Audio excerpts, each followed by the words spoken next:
രാത്രി ഉറങ്ങാൻ കിടന്നാൽ രാവിലെ എണീക്കും എന്നുറപ്പില്ലാത്ത ഈ ലോകത്ത് നമ്മൾ എന്തിന് അഹങ്കാരം കാണിക്കണം?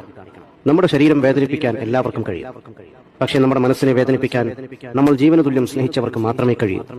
മായ്ച്ചു കളയണം ചില വാശികൾ, പറഞ്ഞു തീർക്കണം ചില പരിഭവങ്ങൾ, മാറ്റിക്കൊടുക്കണം ചില തെറ്റിദ്ധാരണകൾ. നാളെ നമ്മളിൽ ആരുണ്ടാവുമെന്ന് പറയാൻ പറ്റില്ല.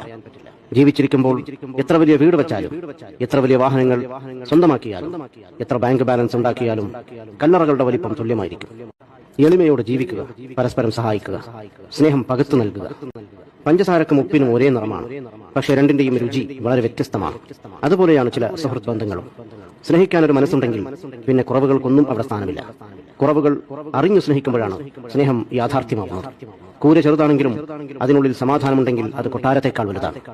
നമ്മളെക്കാൾ ഉയരത്തിലുള്ളവരെ നോക്കുമ്പോൾ നമുക്ക് വിഷമവും ദുഃഖവും തോന്നാം. നമ്മളെക്കാൾ താഴെയുള്ളവരെ ഒന്ന് നോക്കൂ, അപ്പോൾ മനസ്സിലാകും നാം എത്ര ഉയരത്തിലാണെന്ന്. ഉറങ്ങാൻ കിടക്കുമ്പോൾ എല്ലാവർക്കും മാപ്പ് കൊടുക്കുക.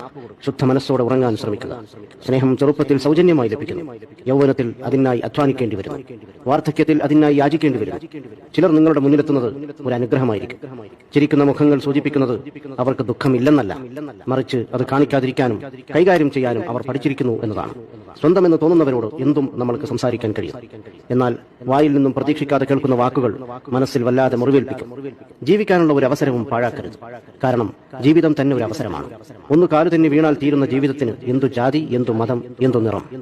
ശരീരത്തിൽ ജീവനുള്ളപ്പോൾ മുഖത്ത് നോക്കാൻ ആർക്കും സമയമില്ല. എന്നാൽ മരണപ്പെട്ടാൽ ആ മുഖം കാണാൻ തിരക്ക് കൂട്ടുന്നു. ഓർക്കുക, ജീവൻ പിരിഞ്ഞിട്ട് മുഖത്ത് നോക്കുന്നതിനേക്കാൾ നല്ലത് ജീവിച്ചിരിക്കുമ്പോൾ നിറമനസ്സോടെ മറ്റുള്ളവരുടെ മുഖത്ത് നോക്കി പുഞ്ചിരിക്കുന്നതാണ്. അനുഭവത്തെക്കാൾ വലിയൊരു പാഠവും ജീവിതത്തെക്കാൾ വലിയൊരു വിദ്യാലയവും ഈ ഭൂമിയിലില്ല. ഒന്നോർക്കുക, പാവപ്പെട്ടവനും പണക്കാരനും 6 അടി മണ്ണ് മാത്രം.